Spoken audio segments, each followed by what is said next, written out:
fine. It's okay. Yeah. It's all good.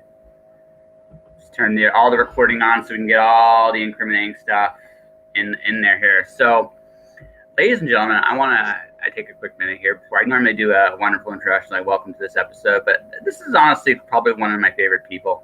She's really cool. I got to meet her 3 years ago, I think it was. I think so. Yeah. Yeah.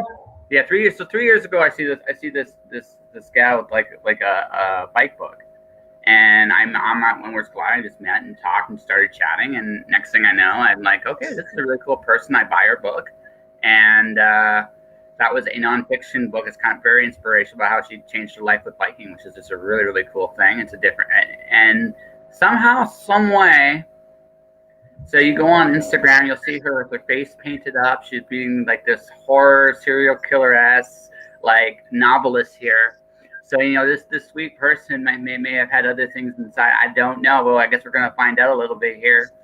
But yeah, you've done 2 novels now. Congratulations. Thank you. Yeah, this is Julie Heiner. That's actually her official name. She rocks. So we haven't really talked since since the last When Words Collide, actually, that was in person, right? So yeah. So I took off to Vancouver. You stayed in Calgary. The world went insane. So what's up? I mean, other than that, how everything's been going? Well, actually, like things have been going really well. So before this restricted virtual world descended upon us, I had actually already done a transition into full-time writing at home. So I had set up my office, and in fact, I think it was like, okay, so the first lockdown happened mid-March, right? So I had launched the first novel mid-January and was already going full steam ahead on the second novel in the same series. So yeah, I had spent 2 years finding my process and my rhythm and my way to write a novel, because I mean, like you mentioned, I'd written a nonfiction. I'd never written a novel before. So for me, I'm not saying that any of this has been good or easy, but I was set up to continue just working away at it. And so I pushed forth, and I have really progressed in the series. Just launched the second book last Friday. The third will be coming. And then I branched out into horror, which was also my intention. So I have got my little creepy fingers into that world now too. So I'm gonna make a wonderful, maybe wonderful, not so wonderful for like music taste. Were you like an Alice Cooper hairband kind of gal way back in the day? I'm just asking that. Yes, I mean, I was so back then you had like the hair rock, the glam rock, and the hard rock. And I was more of a Guns N' Roses hard rock, but definitely into the glam rock and the hair rock as well. And I know the distinctions might be minor for some people, but I'm the kind of person who's always really listened to every song on every album and pulled apart all the genres and subgenres. So definitely Alice Cooper is somebody I do listen to. Yes, for sure. Yeah, no, it shows with your makeup choice. Like don't get me wrong, if you're going to take from the best, right? And so it's been fascinating to watch you, because you have become you're a show woman as much as an author, and it's been interesting. I almost feel like for in your case, in terms of the marketing standpoint, like it's been kind of like, okay, how deep can I go into the mythology of my books and keep it authentic? Like there's a balance with that. Like you can be over the top, but right, and then if you want to ham it up, you can do that, and that's a really easy trap to fall into. But taking that seriously and doing that well, that's not easy. And so I mean, for you, I just feels it to me like you've been like, this year has been interesting to watch with you. Is you've been looking at the like the marketing end of it, like staying true to yourself in an environment where you get to dress up, you get to play a rock star, you get to, you know, do things a certain way. And I feel like that's an interesting challenge. So how did you, where do you feel like, have you figured out who you are in that, or are you still working on that, or what did you learn? Well, I'm getting older. I'll be honest, I've been the same person for a long time. So when I started writing the first book in this series of novels, I wasn't looking for what to be.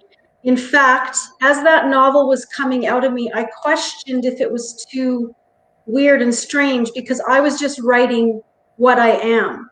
I have been an 80s rocker since the 80s. My clothes have been the same since the 80s. I go out and I headbang and dance, and my husband can definitely back this up, that I've been going out to sweaty places and dancing my head off and headbanging for like since he's known me. So I wasn't seeking anything.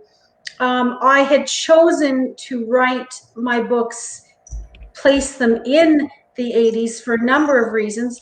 They are detailed homicide investigations, and I love the 80s for that because the detectives really have to do a more, or had to do a more manual putting the pieces together. And I loved that. And I think that when I read something like that, it's just so fantastic. And then, I mean, the 80s, there were just so many things about the 80s that were dramatic and ridiculous and crazy. And people who loved that era, it just really resonates with them. And I mean, I grew up in it. So I know so much about what it felt like to be there. So in the end, I wrote the book that was in me to write, and I didn't really plan to target or market anything. Everything you see is just, that's how I've always been, Yeah, that's how to you've be always honest. been. Yeah. So this was you just giving yourself permission to say, you know, I was going to be myself. Fuck it. Yeah. Well, I mean, I think anyone who's, if you're writing a novel, there's a lot of books out there. And I mean, I suppose there are people that do have a totally different process than I do. And that's great. Everyone has to find their own process. But for me, if you just sincerely have a passion to write a novel for the sake of writing it, then I highly encourage you to go with who you are and what you want to write. And that's what I did. No, that's honestly, that is the best way. There's no. So the one of the best pieces of advice I've ever heard from any author, any editor, anybody is write the story only you can tell, right? So Yeah. basically, I mean, a lot of what art is really is about figuring out, if you already know who you are, I think that's a huge advantage. But figuring out who you are and figuring out the stories you want that mean the most to you, I think that's honestly the biggest challenge of writing. Once you figure those things out, you can tell any kind of story you want. And I feel like if you've already gotten to that point already, kudos to you. You're gonna fly. I mean, what, you're 2 books in? I mean, you're gonna notice when you get to 3, right? When you get to 3 in a series. I've written the third one. Yeah. When they're released, people are gonna really like. It's gonna start to snowball a little bit, because I always, like, for me, though, my first book came out when I did the Watcher of When Worlds Collide the first time. People was like, "Oh, that's nice, it's cool, congratulations," and then no one was unhappy with that. But the moment I got my second book out, I noticed that my sales went up. It was like, oh shit, they're serious. Like there's that line. It's like, oh shit, and then I think it rolls from that kind of point on. I think so. Right. Yeah. So I think that's where you're headed, and that's cool. But why? So why horror? I mean, is it just the music, like the fact it's like the hard rock? Like, what's about horror that captivates you so much? Well, there's 2 things I'll say about that. One of them is that, we all read and watch things because we want to feel a certain way. And I just, particularly like watching things that scare me. I love that tingly feeling. And so for me, because I love watching and reading it, I also love creating that feeling. And the other thing I'll say is that my crime is very dark. It's very Criminal Minds, Mindhunter, Hannibal, and all of those things are categorized in both crime and horror because they're right on that line. And you don't want people that want a cozy mystery picking up a Hannibal book, right? So when I started writing horror, interestingly enough, my characters are really inspired in a very similar fashion as my serial killers, because honestly, to me, a serial killer is one of the scariest monsters because they're real and it's terrifying. But what is real? I mean, that's a fun question too. I think well, here's the thing, right? I think the interesting thing about horror stories, like one of the big themes of horror, is transformation. I think the objective there is, can I, as an author, make you believe in some small way that this is possible? Because like the best horrors have a kernel realism to them. Not in the sense like it can be as supernatural as you want. That's fine. But the situation and how people react, like that's the truly horrifying stuff. It's not that there's a monster out there sometimes. It's sometimes how the monster came to be, or it's how people react to the monster. That's terrifying stuff, right? Yeah. And if you can create like a kernel realism, all right, in there, it's like this could happen. It's not that it's going to happen, or like I consider Fahrenheit 451 a horror novel, kind of, sort of, because when I saw it, or when I read it back when I was a kid, imagine these giant television screens, right, would take the place of reading, and people would lose empathy, and I could see it as a kid that this is actually a possibility. Holy shit! And it scared me. Like that was the thing. That was what made that horror to me, right? Yeah. Right. So I think that's what horror does. Serial killer stories, they're already monsters, and we've gone past like this could happen, which I think in some ways is scarier, but in other ways this is happening, which is a different kind of fear. It's like this monster is real. This monster can happen. This monster will happen. Yeah. So, like, am I right? Am I right about that? Is that the big difference between the two? Well, I mean, that's why I consider serial killer and not like slasher, but I mean bona fide serial killer. I do consider it horror. And in fact, if you look, like one of my favorite things to do is watch movies on Shudder. And they actually have some of the best real serial killer movies because they are categorized in that horror genre. So yes, you have nailed it on the head. Okay, cool. It's cool. No, I just so what? So I guess what's your fascination? So fascination with the imagined monsters I kind of get. So what's your fascination with the real monsters? What is it about them that fascinates you so much? Yeah, I've been just obsessed with this true crime serial killer world for so long. And I guess when I watched the first season of Mindhunter, now just for those of you know or don't know, it's not fiction. It was on Netflix. I'm sure you can find it elsewhere too. But Mindhunter is based on the book by John Douglas, and he was indeed one of the first criminal profilers in the 70s. And he did indeed interview some of the worst serial killers in the world in order to get a handle on what's in their mind and the why and the behavior behind this. And so on the show, they emulate what it was like for him to interview specific people. And just watching those interviews and watching the way the killer reacted to certain things, I thought was one of the most terrifying things I've ever seen. And I really wanted to write that kind of serial killer.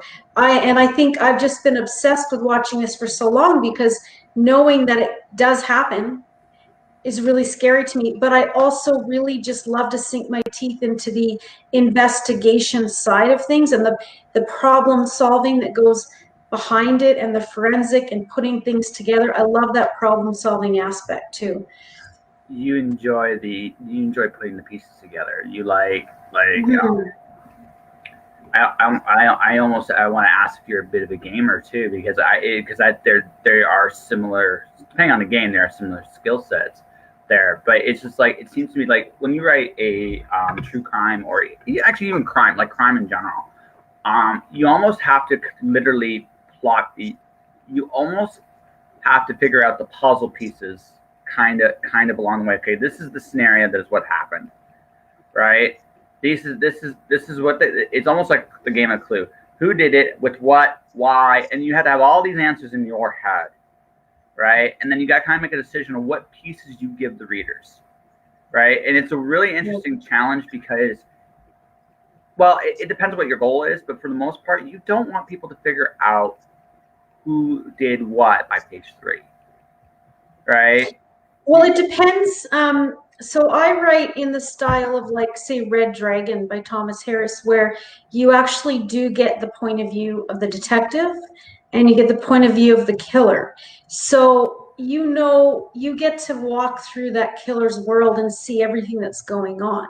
However, it's the figuring out of how those two worlds come together, and does the detective find this guy? And if so, how does he find him? How does he figure out who he is and where he is? So that's the style I write. I don't write the, like, we have no idea who did it, but you really get to know both sides, and then you're figuring out, is this detective going to find this guy, and how possibly is he going to find this guy? Okay. So it's more along the lines of, okay, it's a game between two people. It's a battle of wits between really two different people. The killer is trying to avoid detection, and the how do I put this? And the detective who's trying to catch him. And the idea is to just, can you, based with the information given, make it plausible?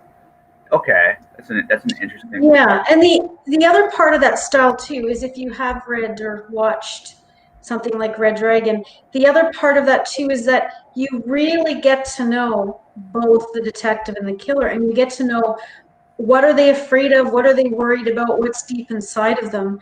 And so it's a very character driven approach as well, where you get a real deep dive into both of these people. And that's kind of the best stuff. Like I'm writing in like science fiction and fantasy, but one of the things I realize is I can't be caught up with the tropes. I have to actually figure out who the characters are, what they want.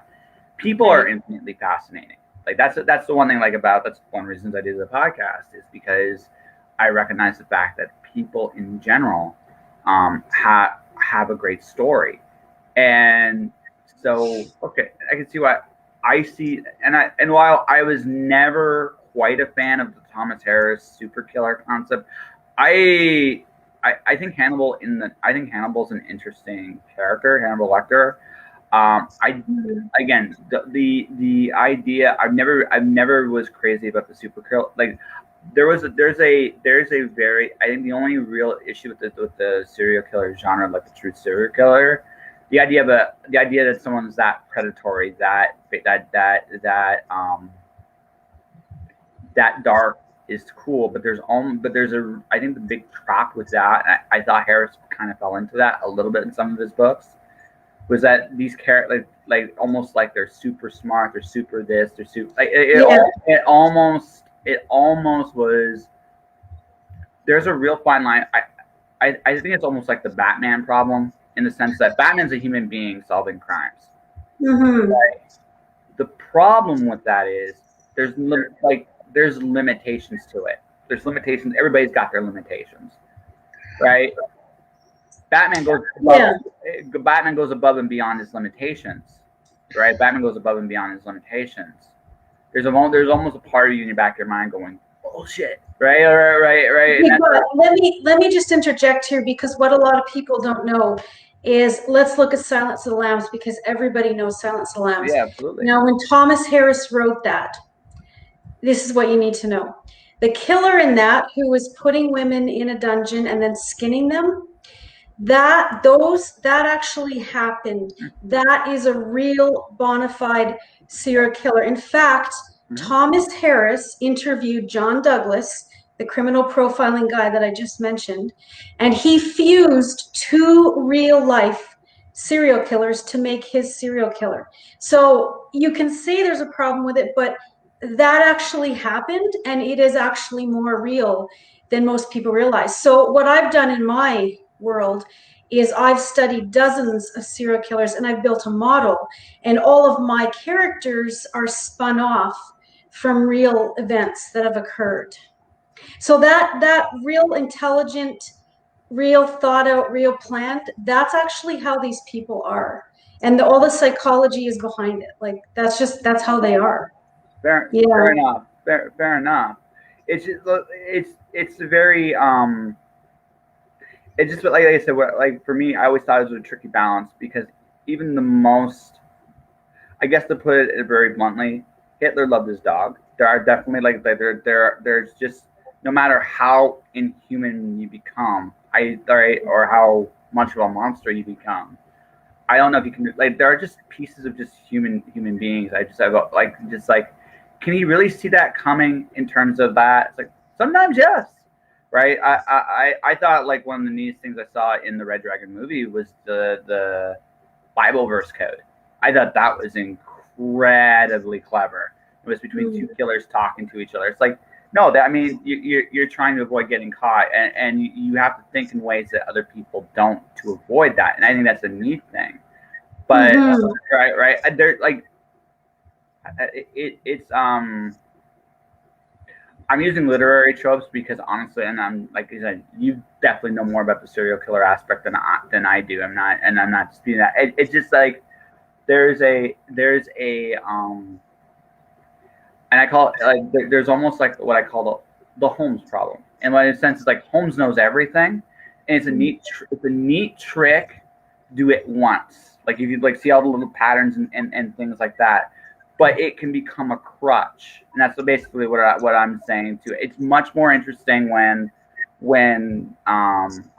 just from a storytelling perspective, when it goes sideways, because I think in real life it always goes sideways in some form or another, and that's when you figure out, and those are the best parts, like who the characters are, because it's like okay, when things are going right and things are evading and things are good, great.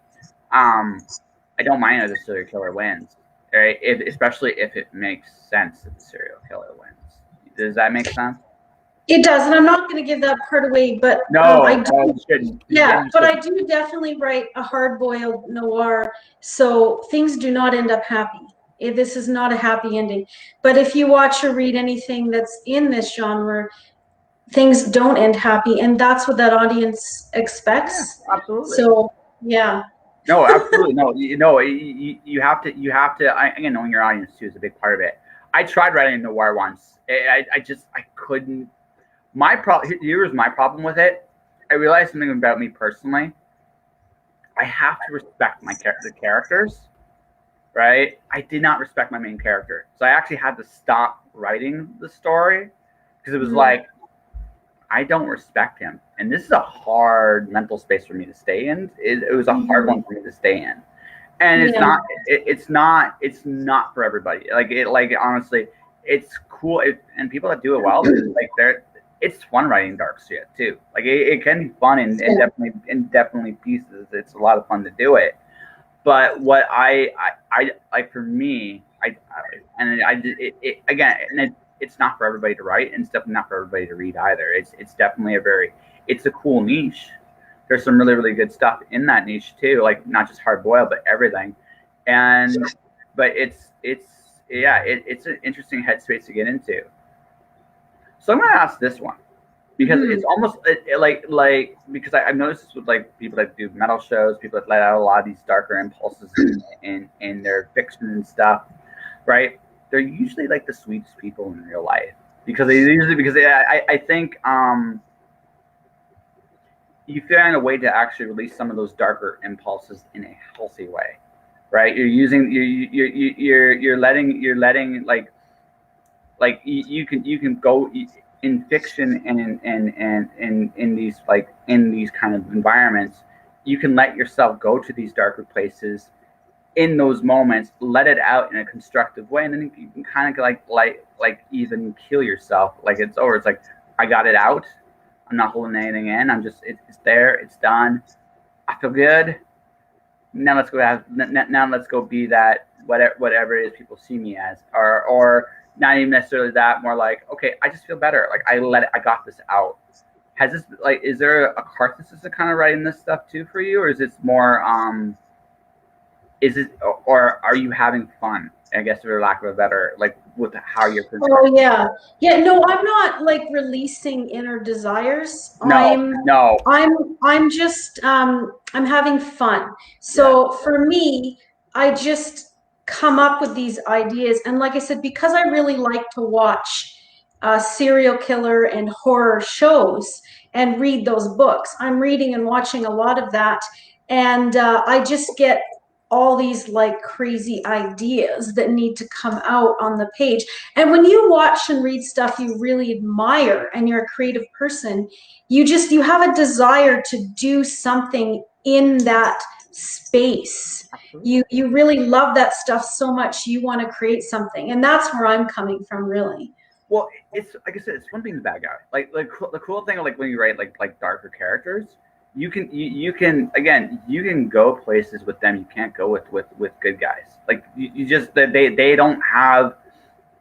I think the cool thing about being like with doesn't matter whether it's a serial killer or a supervillain. The cool thing about that is they can say or do anything they really want, because they're the antagonists. They're the ones that are, or depending upon that style, maybe co-protagonists, depending on your point of view there. But the fact of the matter is, they're the ones creating the action, and they can do literally anything they want, and that can be a lot of fun just to tell those stories, right? Because those characters allow you to create the thing.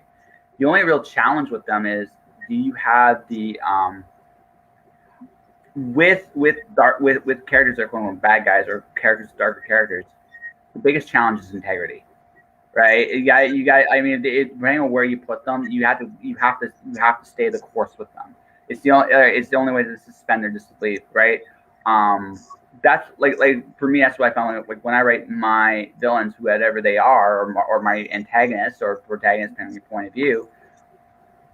The hardest thing sometimes, and you can lose this sometimes in a story, is the integrity of that character, especially if it is like a really dark character, because you got to go to some really, really tough places sometimes. Right. Yeah. Yeah. So, but anyway,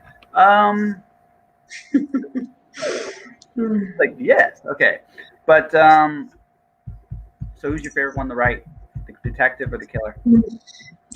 You know, I don't want to choose. Okay. If I had to choose, I might pick the killer, but I do love them both equally. I think if I had to pick out of any of them, maybe the killer in the first one was my favorite, in the first book. Just the obsessive passion for certain things. Like, I am a very passionate person, and I really get hooked on things, and just how emotional they can really be inside.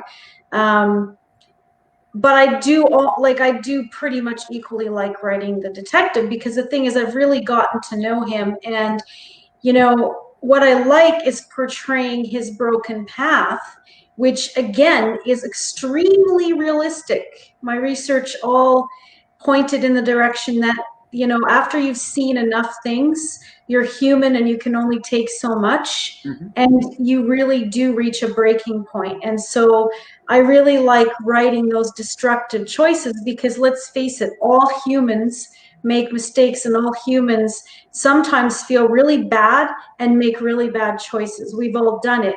And it's just such an honest portrayal of humanity to just write that way, that, well, when things really suck, we choose things that we know we shouldn't choose because we want to feel better. Yeah, we want to forget, and the reality of the situation is, sometimes in those situations we can't forget. I did an interview with Mark Leslie not too long ago, and I one of the things I talked about is, one of the greatest gifts we have is, for the most part, we all have the ability to forget, and that's actually a wonderful thing. Yeah, we sometimes make mistakes one or two or three or a dozen times because of this forgetfulness, but it lets us heal and move on. When you look at people that have seen those kinds of things or have done those kind of things for such a long time, right? A lot of them can't forget. That gets lost somewhere along the way. There's a breaking point where I can't unsee this. I can't take this back. You can heal, but that takes a long time.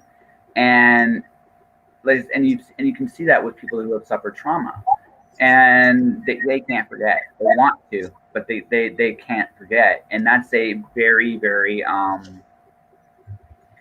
people that, like, again, people that serve, the people that do hard boiled detective stuff, people that have seen some real, like, that have served in the military, people that have served in even doctors, nurses, firefighters. You see horrifying stuff sometimes. Right. Yeah. Right. Yeah. And sometimes you're in time, the mind again, in time, the mind, if it's one or two things, it sticks with you for a long time, and then eventually you forget. But if you're constantly barraged by this, yeah, we hit a tipping point, and where it's like, I can't do this anymore.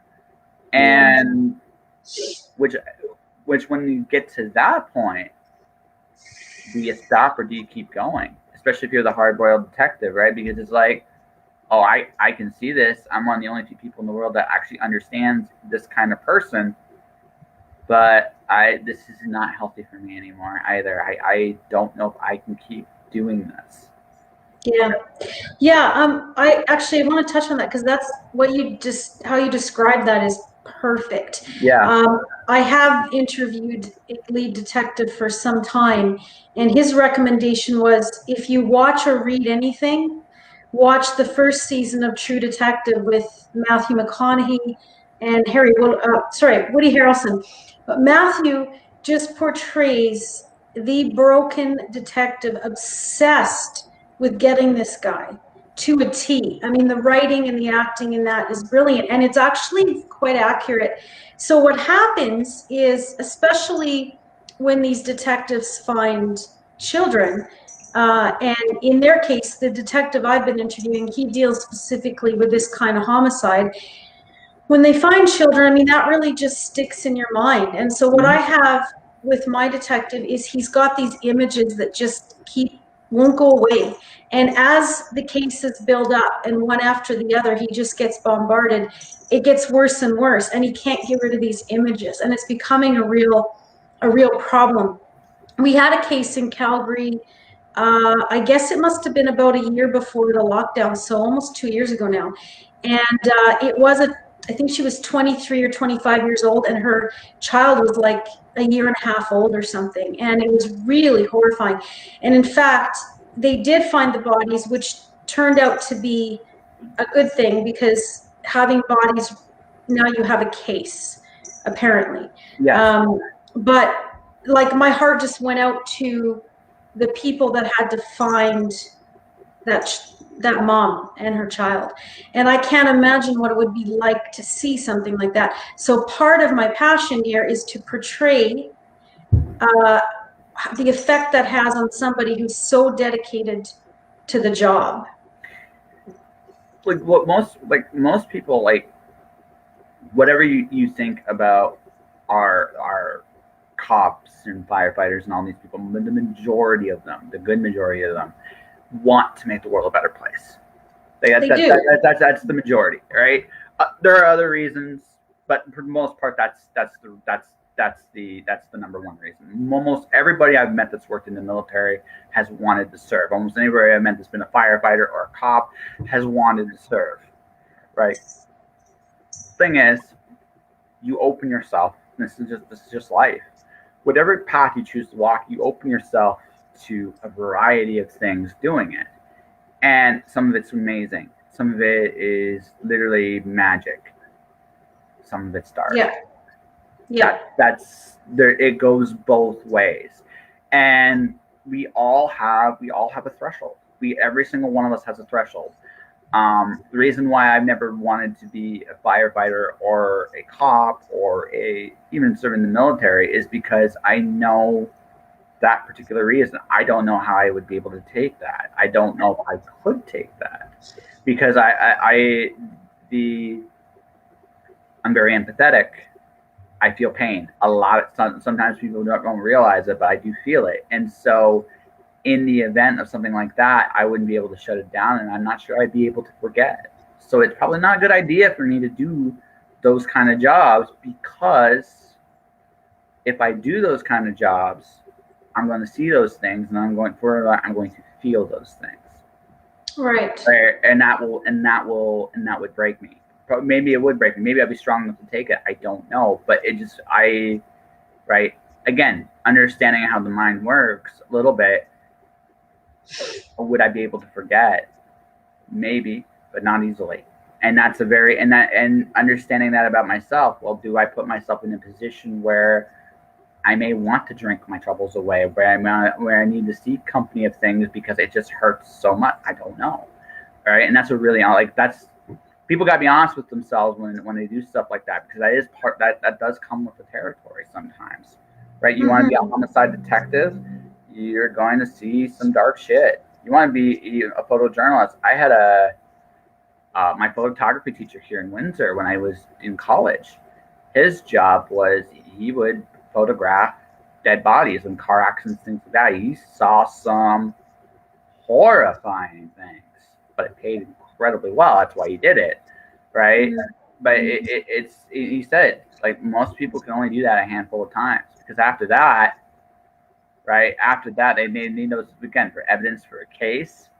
After you see a few decapitated limbs and stuff like that, it's not for everybody, and that's a pretty, trauma's real, and trauma and the impact of our actions truly does reverberate throughout, because everybody that witnesses them in one way or the other is impacted by them.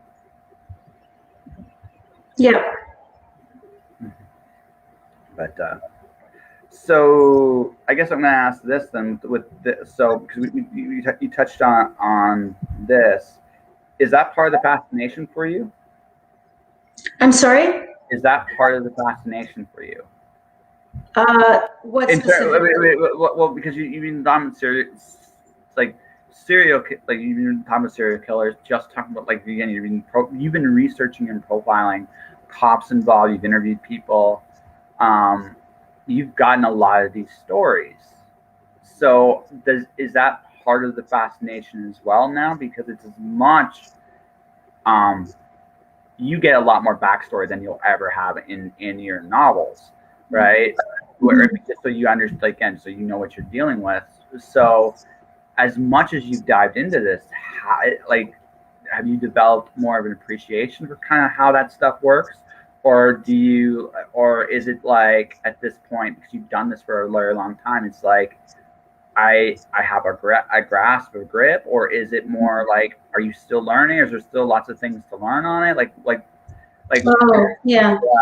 Yeah, I think there's always more to learn, because, when you're coming up with a new story, a new character, a new murder scene, a new setting, it would be impossible, I think, to know absolutely everything about all the different ways you can die and all the different things that happen to a body depending on what was done to it. I mean, there's just so many factors that I think, for me, I come up with a specific situation and I validate that situation. But I mean, the weather, the temperature, the setting, what was specifically done, how do they do an investigation in that particular location? So I've picked a location and I've picked certain weather and certain circumstances, and then I've dug really, really deep into there. And as much as I've learned about homicide investigations, I mean, that's within a certain geographical area, and I've targeted a specific time period too. So quite honestly, I mean, I think there's always more to learn. And there's many facets to it too, because you've got the homicide investigation, you've got the autopsies and the medical examiner and how do they behave. I have a criminal profiler, so how would they behave? And then you've got all the people that are responding to the situation that are being interviewed. You know, how did people typically respond when these things happen? How would that part of it be conducted? So definitely I have learned, I feel like I knew a lot about the stuff I watched, the serial killers and how the investigations were conducted, but on the shows that I'd watched. So when I researched for writing and when I interviewed people, then your understanding goes up a lot, but it's never going to be complete. There's always going to be more you can learn, and things are evolving and changing too. And so you add that to the mix as well, right? Oh, so it's a forever process. Well, yes. So how much research do you do per book, if you don't mind my asking? I did probably quite a bit too much for the first book. So because I'd never written fiction, but I'd watched a lot and read a lot of this kind of fiction in this genre, I just went over the top in terms of research. And then I had, but I had kind of sounding boards, like people to bounce things off of. And some of the reaction was, wow, like you've got all this research, but where's the story? And then I thought, oh, right. So once I learned how to actually immerse myself in the storytelling, I put the research on hold. And lo and behold, I had enough research for the 2 books. Like there were some additional things I had to check for the second one, but a lot of the groundwork had been done because I'd done so much research before writing the first one. So, I mean, there's no like perfect answer to that, but I think for me, I don't really regret going really deep because I've laid the groundwork and it was such a fun process. And then you learn, as for you and your genre and your writing process, you learn what that balance is that works for you. And I am learning that for sure. Yeah. So what's harder for you, the research or telling the story? What's harder? No, it's harder. I think they're both hard. I mean, I think writing a book is really hard and it's a lot of work and I absolutely love it, but I want to write a good quality book and I don't think I could just naturally do that by the wave of a finger or whatever. I think they're both a lot of work. Okay. No, because something you just mentioned, that like you came in really prepared for the research and asked where's the story, and and you brought that up. It's like it made me think in terms of, okay, because one of the biggest mistakes, I don't think what you did necessarily is a mistake. Just like a lot of people that like was talking like, I want to get into writing, and I do all this research and I build all this back, whatever that's never going to be in the book, and it's like, okay, but what's your story? And I feel like for you, that was probably that was not entirely accurate, but probably was a little bit of that the first time. Now you're like you've done 3, 2 are out, third one will be out whenever the third one comes out. But so I like one of the hardest things I had to learn was figuring out the story I want to tell, right? Because it's not about the trapping. Sometimes it's just about, okay, what's the story really about here? What am I really trying to do, right? And sometimes, and it's a different, and you almost have like from what it sounds like anyway, a very adversarial, right, thing between whether the detective realizes it or not, between the serial killer and the detective, right? There's each with their own so it's an adversarial thing, and so the story there sometimes is why, like he wants to catch for obvious reasons, they want to avoid for obvious reasons, but why are they doing this? Like that's the story. That's almost like the story you're telling there. Why are they doing this from his perspective, from their perspective? And maybe like that's probably like I imagine everything you do all like is about figuring out what those like that's ultimately what the question's about. Like, who are these characters? What are they doing? Why do you care? That's hard, but actually coming to that point where you can ask those questions honestly that's when you can really start telling your story. Yeah. Yeah. Yeah, I spend a lot of time developing the characters. So that's why I say it's hard, because I put in the work to really figure out who these people are and what their motivation is, so that when I'm writing them, I can feel like I am them and I know what they would say, why they would say it, how they would react to something. And I had to learn that. I didn't really know how to do that. Yeah. Yeah. So it is like, okay, you're 3 books in. Has it gotten easier? Like a little bit, because Yeah. you're a little bit more, because it's more comfortable. The writing is much more natural now because practice, practice, practice. And for me, it really started to come. The research was never a problem because I used to work in computer science and I've always really liked a lot of information and data and organizing that. But I would say, like, because I do everything myself, the book production process is hard. And I don't know that it really gets easy, but my observation this time was I did it once, last year. And then when I went to do it again, I hadn't really smoothed it out so that I could just pick it up and do it. So I did that this time. I took some time to document and keep track of what works and what doesn't work and how to do it, because a year goes by and then you kind of forget all the little details. And I don't think it'll be a year before I do it again, but I wanted something in place, like a process that you can pick up and make repeatable. So that was definitely a big learning for me. You gonna stay in this genre? Or are you gonna try, like, are you gonna go into other aspects of horror, or anywhere Yeah, else? both. Yeah, Both. both. So I have book 3 in the crime series that I'm working on. And then I have written a couple novellas. One of them is very serial killer. One of them is deep ocean horror. And so those two, I need to decide when and how I'm publishing those.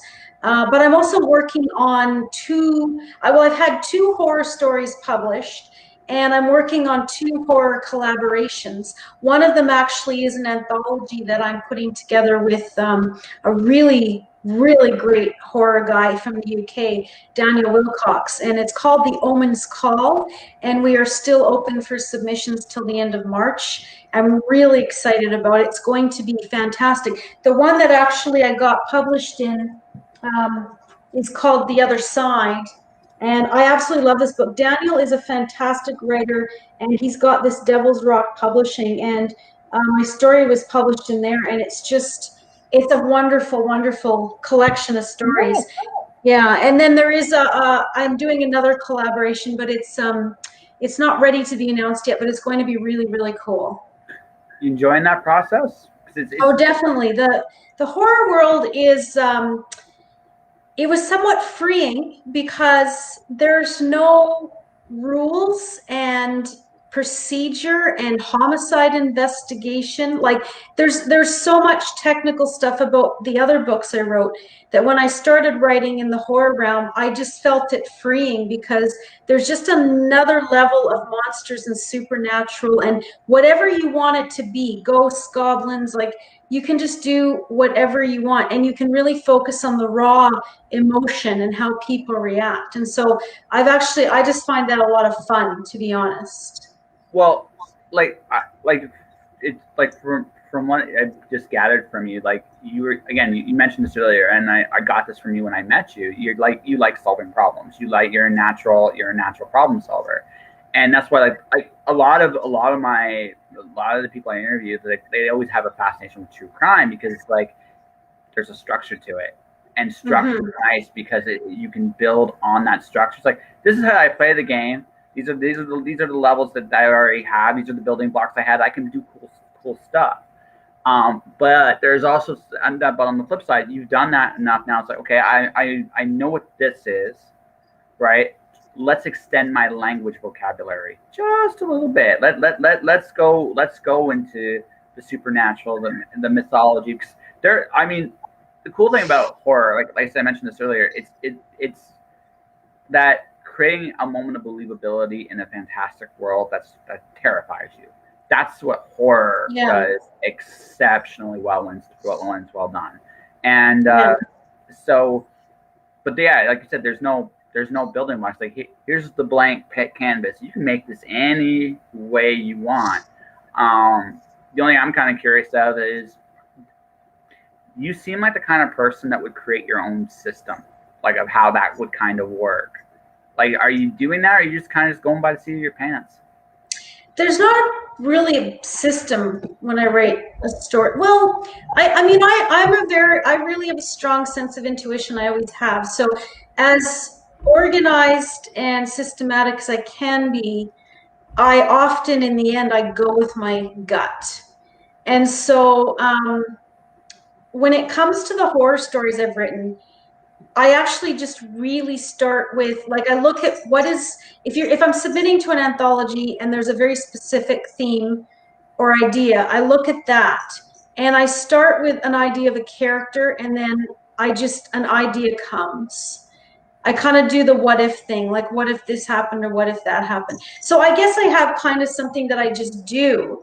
But when it's I'm finding like a short story and even a novella, I don't need as much of an organized approach as a full novel, because with a full novel, I mean, that's a lot of words, and you need to make sure that you're not just putting stuff in just to have words, right? And especially with a homicide investigation, you need to make sure it progresses for good or for bad. You're either getting somewhere or you're not, but these bodies are stacking up and things are happening. Have things been answered? Have clues been followed? So, I mean, I keep lists and spreadsheets of, when did these clues get answered? Because if you bring something up and then you never bring it up again, the reader's going to be like, well, what about that? You didn't follow up on that. Whereas I think in the short story or novella form, and especially in the realm of horror, it's shorter, it's more to the point. And not to say that in horror you mention something and don't follow through, but when you're not doing an investigation, there aren't as many little things to keep track of, I think. But maybe that's just like the stories I've written. So I don't want to make that overarching statement, because it could be different for different writers. That's just been my experience so far. Okay. No, like because again, horror, like sometimes like depending on the genre, sometimes, again, very seat of the pants, but sometimes people like figure out like how this stuff might actually work, and they kind of apply their own rules to it. Oh, yeah, right. Right, because and again, I could almost see you come up with something like that down the road, maybe for like a bigger piece. Because in a smaller piece, you it's like you really have to narrow down the story you're telling, right? And if you don't, it's like, oh, I just preambled about everything, and now I'm over here, and it's like, how did I get here? And then you're like Grandpa Simpson telling a story on The Simpsons. It went nowhere, and you're like, why did I do that, right? But no, you're right. Now that I think about it, the horror novella I wrote, The Deep Ocean, there were a lot of technical things that I did figure out about under the ocean and how people get down there and those AVS vehicles they use. And so I guess, you know what, maybe the way I write in both genres is not really that different. No, I like, and there's nothing wrong with that, by the way. I find like you have a method to your madness. That's awesome, right? That means that means you can apply it. Well, here's the thing. I don't know like what we'll get to that right here before we wrap up, is your overarching plans for world domination with your writing stuff, and we'll get there. But the cool thing is, like, when you figure out how you do things, and this goes back to when you talk about how you print and stuff like that, like you figure out your method of doing it. Yeah, you could conceivably do that with any kind of story you want, whether it's something as dark as serial killers, or as light as that children's story time on Sesame Street. It doesn't matter. Like, everything in the right, if you have a method of telling your story, it will work anywhere. Obviously, going for different emotional resonances. I hope, right? But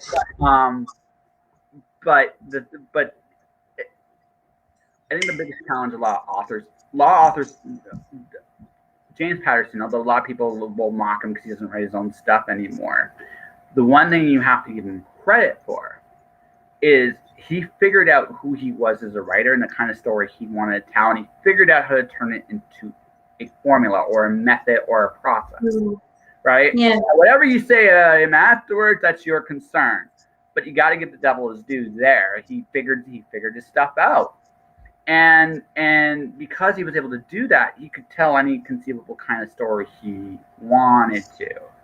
I get the feeling if you haven't gotten there yet, you're close. Am I right? Well, I'm sorry. I think I have different goals. I think different writers have different goals. I am not a formulaic writer, and I don't read formulaic series, so I think it's just not. I'm not the reader, and I'm not the writer of that.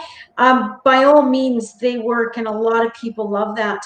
It's not where I'm going. So even in the 3 books in the series, they're not the same, and yeah, I think what's the most important thing here is I am where I want to be, and it's because someone gave me some really good advice, and what she said was you need to identify like why you're doing this, and I did. And so I don't feel like I need to get there because I think other people do that really well, and I just don't think that's what I'm doing at all. I'm not doing that. But everybody has to figure out for themselves what they are doing. Like you said, as long as you figure out what you are doing and do that, like you said, that's the most important thing.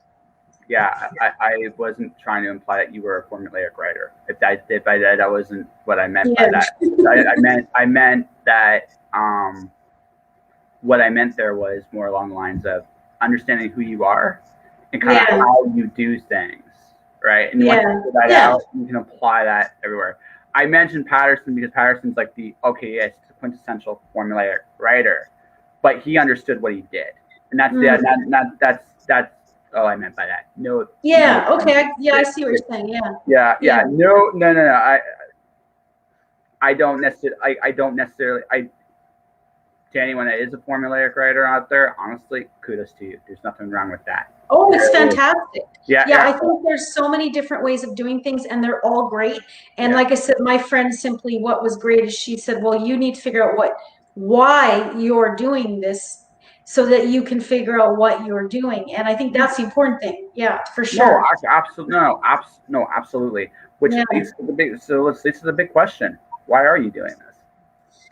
Because I just literally had stories in me that needed to come out. And I know that sounds funny, but it's true. Like, I mean, I'll go back to what I said before, but when you watch and read things and you love them so much and you think, oh, this is so good that somebody did this and I can read it and I can watch it. I just had that big desire to produce something for other people to read that love that particular type of thing to read, and it was just the story was really in me to write. I just really had that in me to get out, I guess.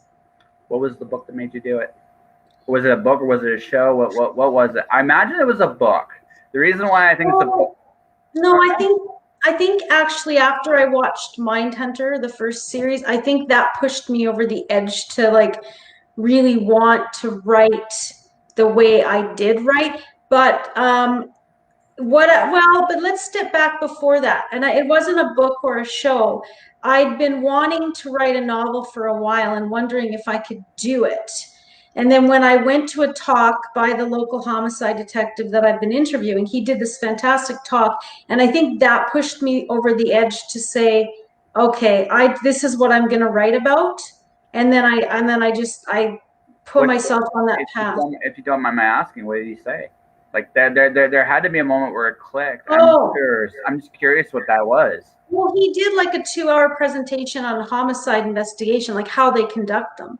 And I guess I'd always watched so much and read so much, but I'd never been in a room listening to someone who does it and absorbing it. And I was so fascinated by that real experience. Like I'm sitting there listening to this guy tell me how he catches these murderers, and it just put me that much closer. And I guess it wasn't one thing he said, it was his passion for his job. And it made me even more want to write that kind of character in my book. So that came So first. So that came first. Then you watched then Mindhunters, or was it the other way around? probably around the same time, I Okay. think. Okay. Yeah. Yeah.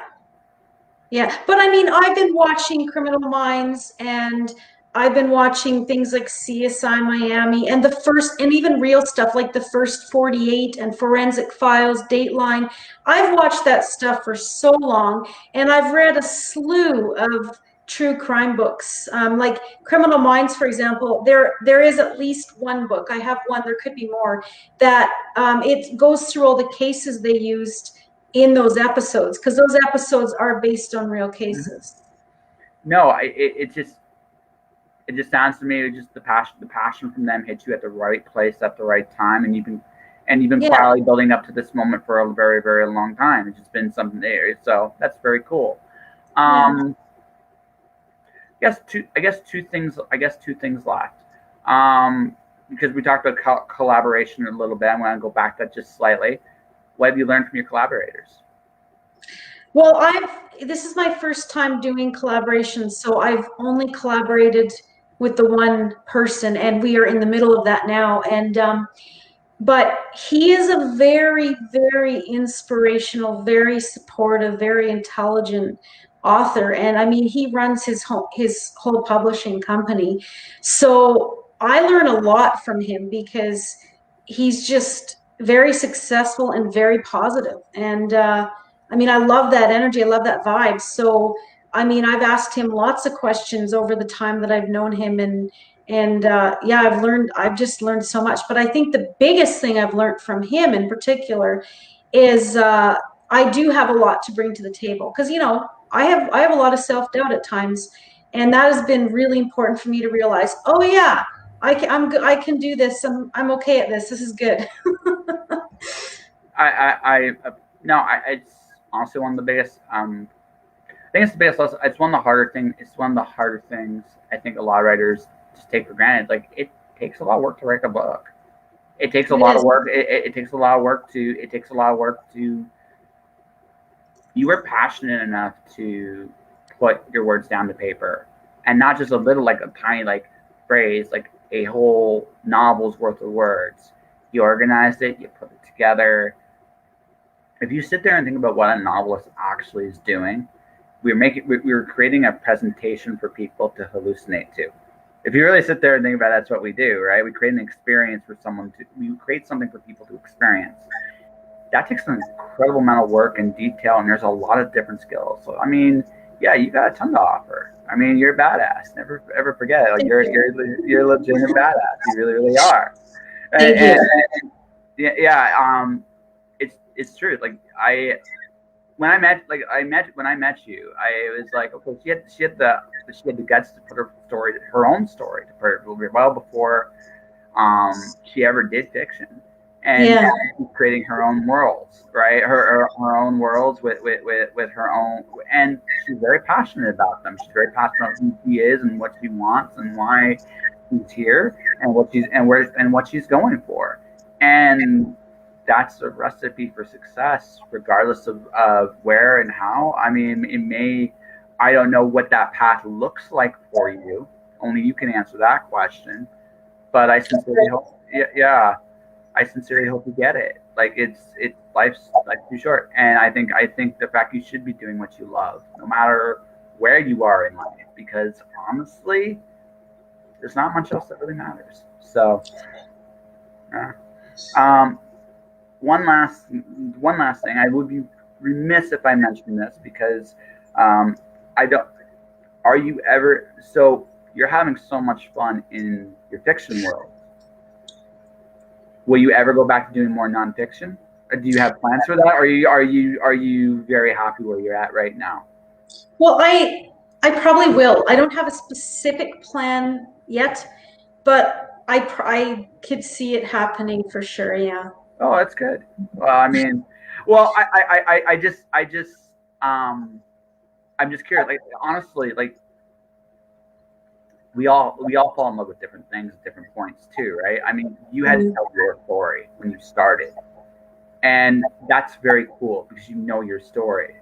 But it's also really cool to tell other stories although their voices in your head, you're either a conduit or they're characters in your head, or these stories that have to come out into the world.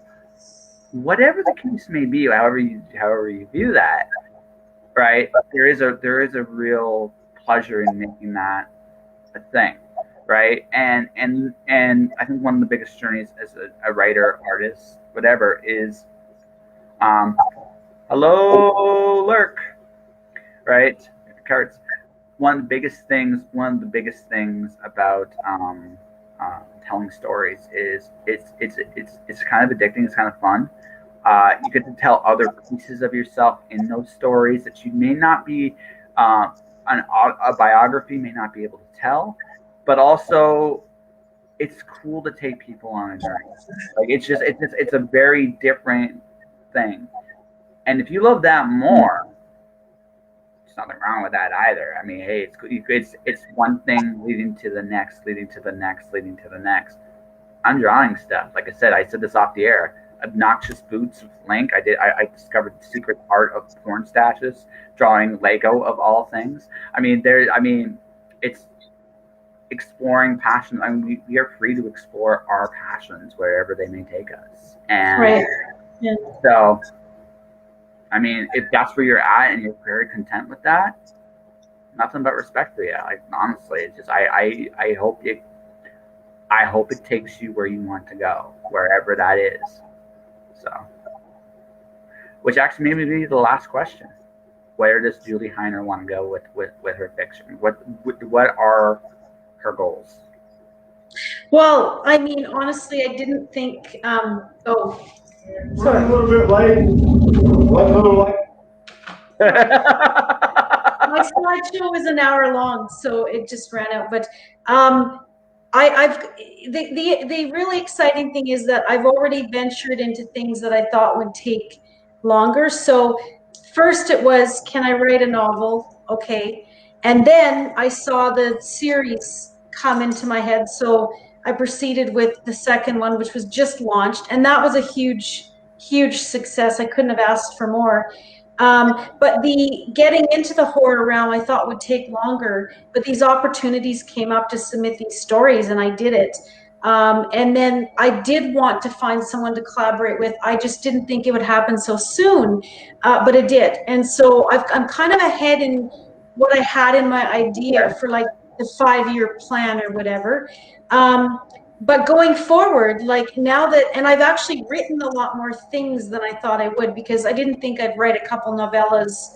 Actually, it was last November in the NaNoWriMo. I didn't really plan to do that.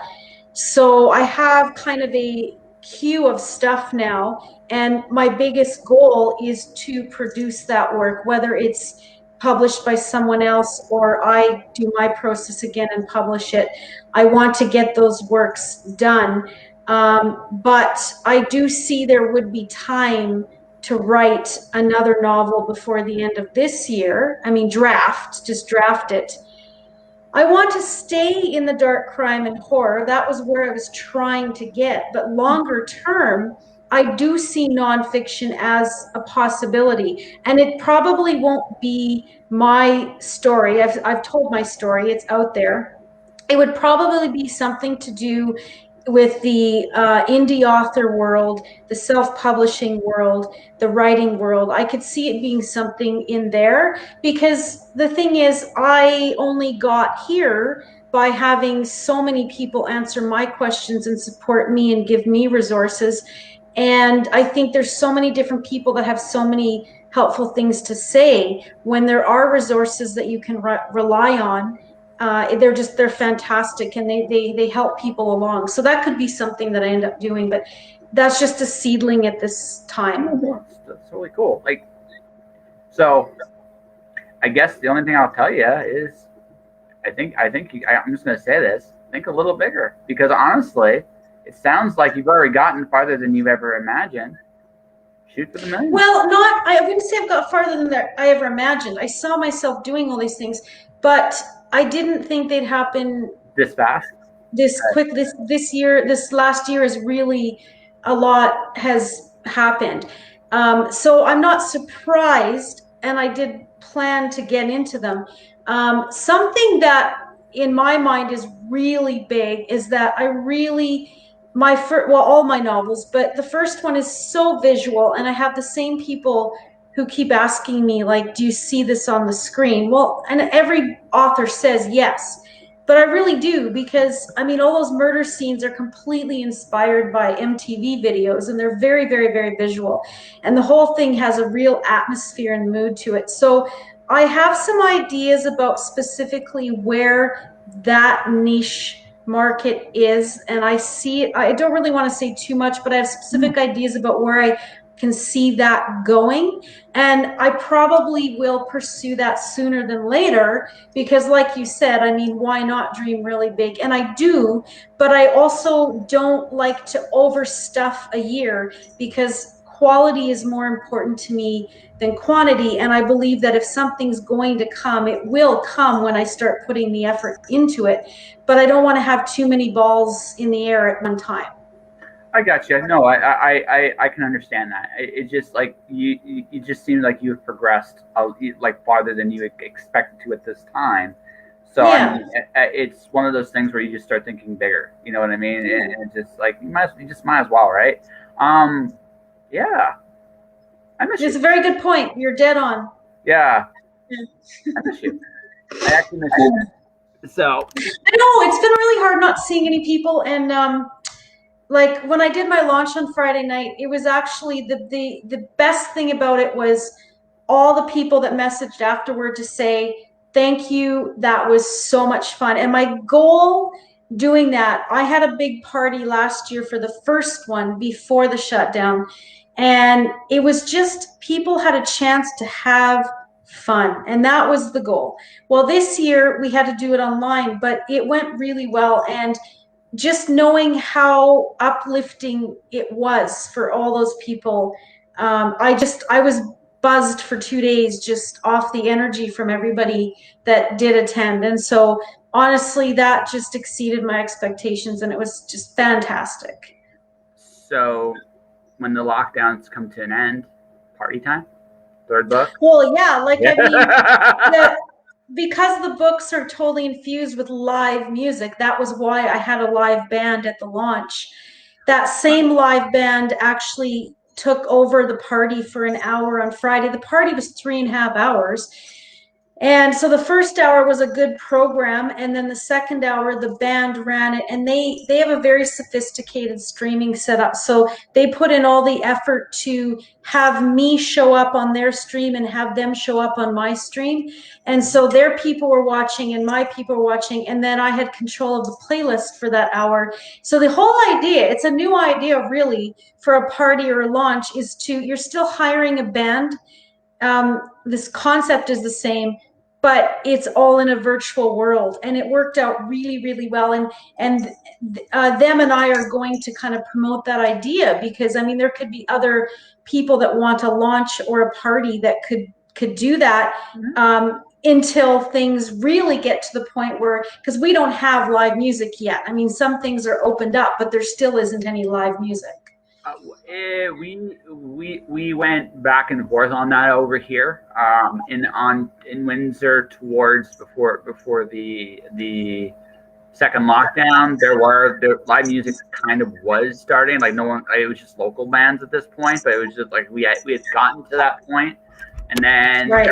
everything kind of reversed course, and everything's starting to open up again a little by little. Like I said, I do expect a paradigm shift sometime this year. I'm not quite sure when. I do expect there's going to be a bit of one. And when there is, I do think that I'm not sure the big travel thing's going to be up and running by the end of this year. I have serious doubts with, but I do think, at least from a local level, I do think things are going to be a little more vibrant again this year. We'll see. We'll see how it all plays out. But I do. Yeah. I do get that sense, and the reason I bring that up is, you got a third book coming out, and it'd be a heck of a way to launch a third book is, back when everybody can go out and hang out again, you go back to whatever's still open. I hope most of the businesses are still up and running. I saw you did the first one at Burns, which is always Burns is always an experience. I know. Burns is an experience. Yeah, definitely. The venue was in the basement. Mm-hmm. Kind of the most interesting, darkest, grossest bar you could probably find in the city, but That's all it right. was it was perfect. I mean, they had the right setup for a live band, and they had the right mood and atmosphere. Yeah, definitely. If I can do, because the third one is going to be really important, if I can do an in-person launch, I completely will. I hope we can, for sure. Yeah, I'm just something to shoot for. Well, Miss Julie, I do think we have an interview here. What do you think? Yeah. Yeah, it's fun. Like I said, miss you. I don't know when I'll get to see you in person again. Yeah, I know. But it'll happen at some point. I will be back at When Words Collide, probably for the first time ever as a guest, not a local in Calgary, but from coming out of the city, which will be it'll be a slightly different experience. I was warned that when I do When Words Collide again from wherever I'm from, it's going to feel a little different, but we'll see how that all plays out. That all said, good luck. I think you found I think you found where you belong in this, and I think just keep going. Like, that's it. So yeah, and thank you so much for hosting me. I know you've got a slew of guests all the time. I really appreciate the slot. Very nice of you. It's I mean, this is what I've always wanted to do. This was always the next goal for me is a short-term mystery machine, get like a Scooby-Doo style mystery machine, and then travel a country and meet people. The biggest thing I miss, honestly, about this whole time is I miss the coffee shop. Like, honestly, because I love my old interviews where the waitresses come up and order in the middle. Like, you'd hear all this stuff, and I really dug it. It added something to the show. I miss that, but I mean, we'll get there. We'll get there. We'll get there, and we'll see each other again. It's just a matter of time. Yeah. So why don't you promote your book? How about you promote where people can find you, and I'll wrap up the show. Okay. So just so you can have a look, this is the front of the book, and this is the back of the book. I did go back into because this second one is infused with 70s acid rock. Of course, during the 70s, people were listening to LPs, but both books do take place in the 80s. And the first book actually is modeled after the good old cassette tape, because it takes place in 1987, and in 1987, cassettes started out selling LPs, so it was perfect. You can find all the information you need at killersanddemons.com. There is a 99-cent sale going on that ends today on Amazon for both books. And all my contacts info is on the website too. So if for some reason there's something missing, you can definitely let me know. Yeah. But thanks again. No, I love having you. So, ladies and gentlemen, this episode of Just Joshing. If you want to support this podcast, you can do so a number of different ways. Hit the follow button on my Twitch channel, twitch.tv/JustJoshingPodcast. I'm incredibly close to being an affiliate on Twitch, which is kind of cool. My YouTube channel is Joshua Pantellaresco. You can find me there. And if you want to support me, you can check out my books and stuff as well. Stay inspired. Keep shining in the dark. Patty Shales is my guest tomorrow, so be good. Take care.